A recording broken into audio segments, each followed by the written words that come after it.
Hey guys, you must be doing fine at your home in this corona crisis. Now here I'm with my next video, and that is about the basic of grammar, and that is sentence, right?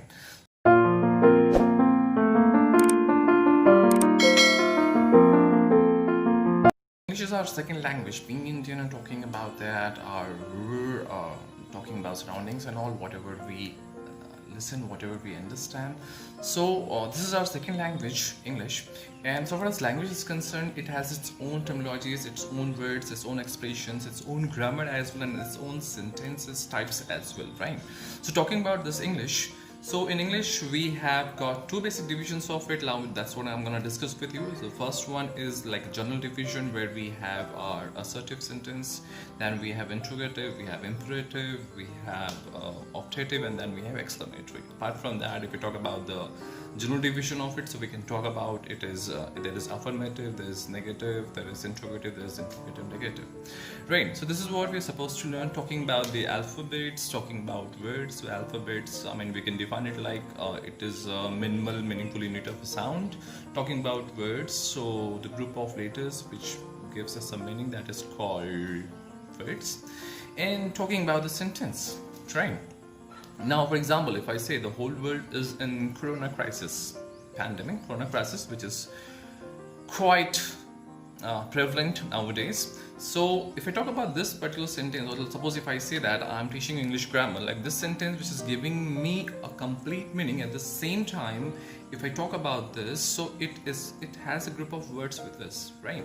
So this is what I'm going to discuss about that. So you can see on the screen there, right? There's a basic division of it. The first one is assertive sentence. Now assertive sentence is also called a declarative sentence, right? Which declare a statement or an opinion or an idea or a fact, right? So this is called declarative statement. For example, if I say that we are trying to learn English, or like if I say that the numbers of corona affected patients is increasing day by day, right?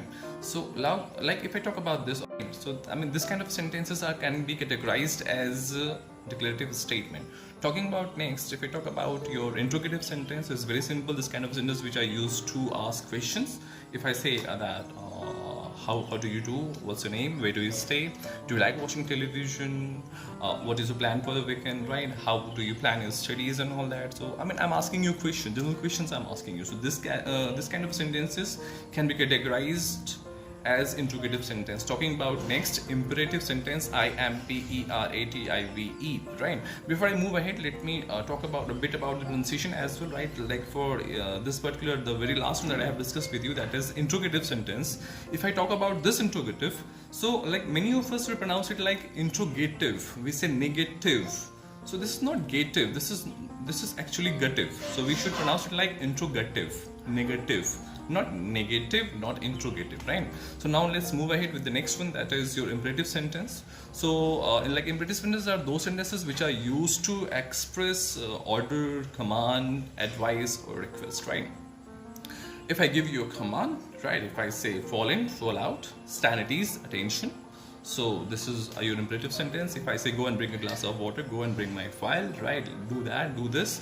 So this is a kind of what, like, suppose if I say standard, right? So even this is kind of an order, right? Moving on, talking about the request, please help me, this is a request. Talking about the advice, you must take medicine on time, you must walk in the morning. So this kind of sentences which contains your advice or request or command, or talking about your order. So this is all going to be categorized as imperative sentence. Now moving on, talking about the next, we have our next type of it, that is exclamatory sentences. So these are sentences which are used to express our moods, our feelings, whether we are happy or sad or surprised or afraid or disgusted. For example, if I say that hooray, we won the match, right? So like this has an exclamation, right?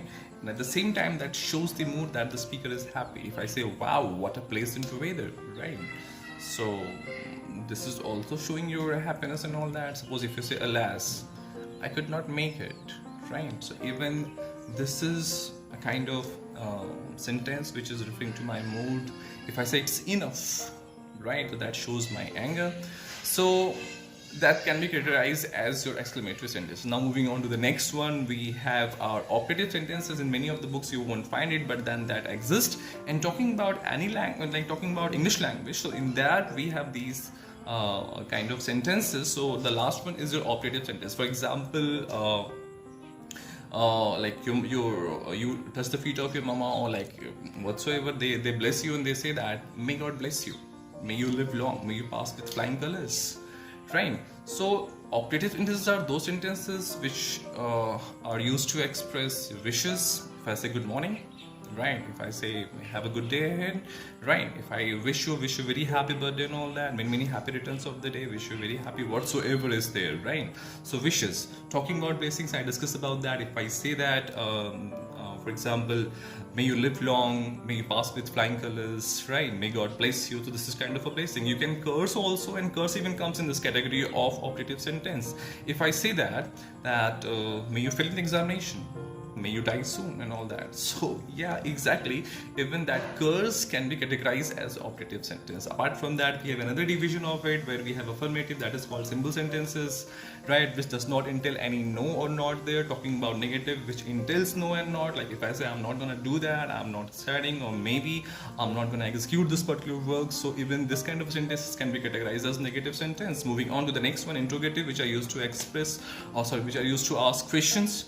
Talking about interrogative, negative, where we have interrogative as well and we have a no and not use even there, right? For example, if I say, why don't you have a debate with me, right? Why don't you go to school? Why don't you complete this particular work? Why don't you do your homework, right? Why don't you go and do your, like, mind your own business? So this is all about that. So this can be categorized as your interrogative negative sentence. So we have got these two kinds. I hope you will learn that, you'll understand that. If you like my video, please go down and subscribe my channel, and keep learning, keep growing, and keep smiling.